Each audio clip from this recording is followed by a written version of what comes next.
Hey guys, it's Laura. A few weekends ago, I finished up my 200-hour yoga teacher training online. In this video, I want to share some of the upsides and downsides to the training being online, and I want to share some of my favorite experiences. Let's first recap some of the details. This training, which was approved by the Yoga Alliance, was 7 full weekends. So we're talking 9 a.m. to 7 p.m. Saturdays and Sundays. All of these live sessions were held on Zoom, and there were about 30 of us in the training. And I'm really grateful that my husband Alex and I decided to take this together. I actually have another video of what a day in our lives looked like during YTT, which I'll link down below. So first up, I'll cover the upsides, then move into the downsides, and finally share some of my favorite parts of the training. Please keep in mind that this is based on my experience, and I recognize that every teacher training is different. The most obvious upside is that you get to be at home. I can't picture how teacher training could be any more convenient. And of course, you don't have to drive anywhere or deal with traffic. Something I didn't initially think about was just how much more comfortable I was going to be during this training. When you're in person, you're normally in a setting where you're sitting on a block or on the floor for several hours. And when you're home, you can sit on the couch, you can lay in your bed, you can be outside, you can be wherever the heck you want to be. On the first day, we were primarily on the floor, and I don't think we realized just how rotten that was going to make our bodies feel. What I ended up doing for the rest of the training was either sitting on a meditation cushion on the floor, or sitting on the couch, or even standing up and walking around a little bit. Needless to say, I think we both felt really lucky and really grateful that we had such a nice setup. Another benefit was that we were still able to connect in a meaningful way with the other trainees. While I was hopeful we'd be able to get to know the people in our training, I honestly wasn't holding my breath. How are we going to be able to connect if we weren't in person and having those side conversations during breaks? Well, I'll admit this was challenging, but I think our instructors, our teachers, did a really fantastic job fostering community. On the first day of training, we did this big sharing circle, and we each had to talk about what we wanted the other trainees and the instructors to know about us and what we didn't want them to know about us. One of the teachers kicked it off, and he was incredibly vulnerable with us. And this created a safe space for each of us to open up as well. Within a few hours, these people went from being strangers to people I actually cared about. And every day of training, we would get broken up into several one-on-one breakout sessions. In these sessions, we would share things like what came up for us in a meditation, or how we felt about a certain topic that we were discussing in the larger group. I found most of these to be pretty meaningful conversations, but they always left me wanting more. It was much harder to have those longer get-to-know-you conversations when you only have so much time to talk to that particular person. And there were a few times where I would follow up with that person using the Zoom private chat feature. Another thing I really liked about the breakout sessions was practice teaching. Some of these sessions were one-on-one and others were in a larger group. Now, I am someone who gets very nervous practicing something that I'm still learning and am still trying to perfect in front of a bunch of people. And to be totally honest, I got really nervous every time I knew we were going to have to teach in front of someone else. So we used a set sequence. So for those of you who are into yoga and are familiar with Baron Baptiste, we learned the journey into power flow. So we had to learn the flow itself, but also the cues and the transitions that go with it. And you know when you're in a yoga class and the teacher just says something inspiring and it's just to kind of fill the void? Still working on that bit. I'm really proud to say that I worked through a lot of my own fears and came to terms with the fact that I was probably going to mess up. And I certainly did. The only real judgment that I faced was coming from within and the obscenely high expectations I had set for myself. I think that being virtual helped me work through this and realize these things sooner. I felt a little safer behind a screen, and I think I felt a little more willing to get out of my comfort zone. One of the biggest benefits of the training being virtual was that we got to dig a little deeper into some of the material that we were being taught.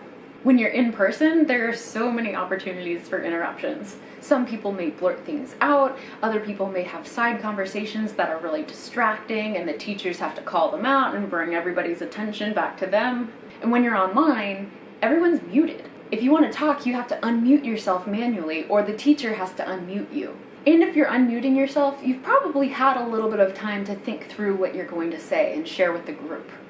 Now for some of the downsides. If you're doing anything online, at some point you're going to encounter technical issues. Maybe the Wi-Fi is down, maybe your power goes out, maybe the Zoom servers crash, and maybe it's hard to hear people talking. We encountered all of these things at some point, but honestly, it wasn't that bad. Since the training was 100% virtual, we were looking at screens for over 8 hours a day. Our setup was really nice. We had connected my laptop to our TV, and then we had connected Alex's phone to our speaker system. And this was really nice because we didn't have to sit in front of a laptop all day. I normally try to wear blue blocker glasses when I'm looking at screens, but on the first day of training, Alex and I both forgot. And boy, did we regret that, because by the end of the day, Alex and I both were suffering from eye strain and headaches.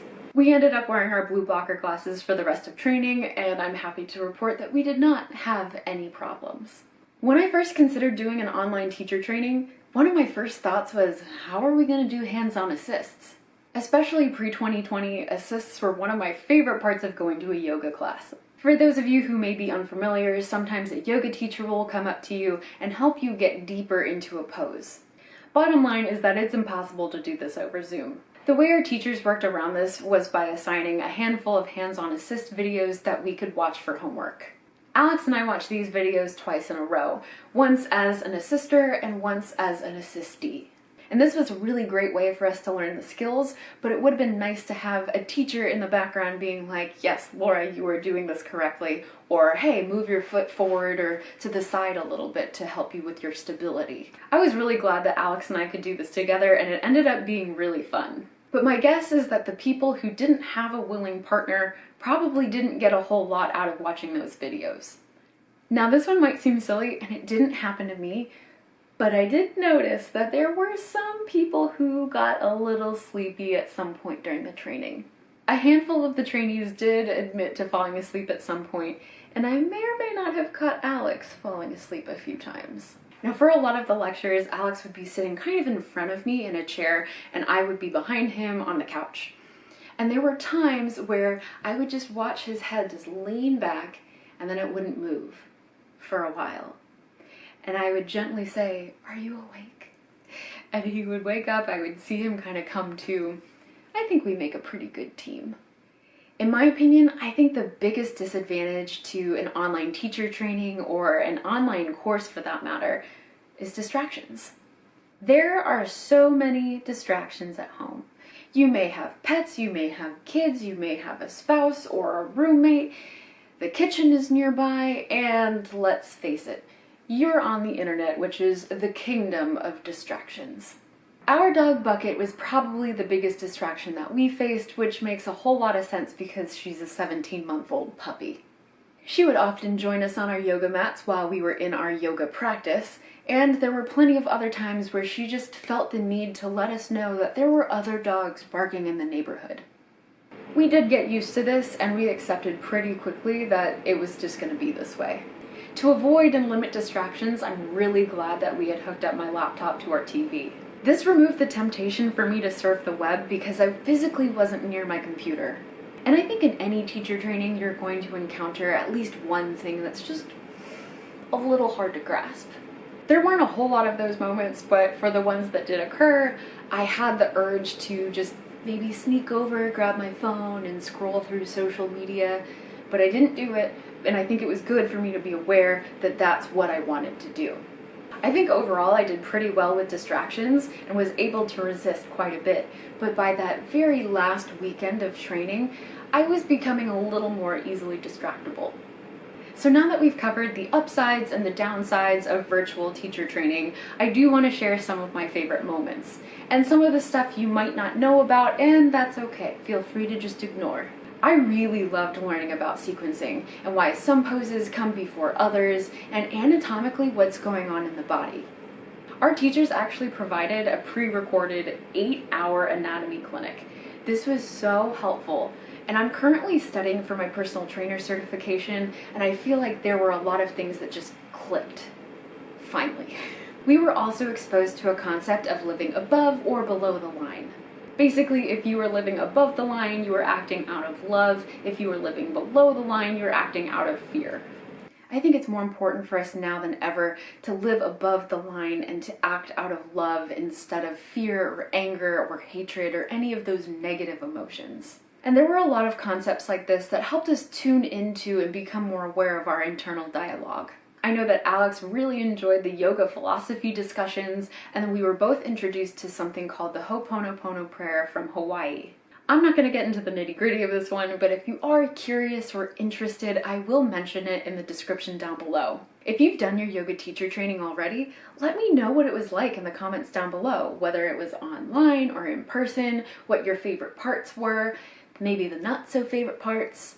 I want to hear it all. And if you have any questions, feel free to ask. If you're considering signing up for an online or in-person yoga teacher training, I really hope you found this video helpful. If you did, and if you enjoyed it, please give this video a thumbs up, and I hope you will consider subscribing to my channel. Thank you so much for watching. Bye, guys!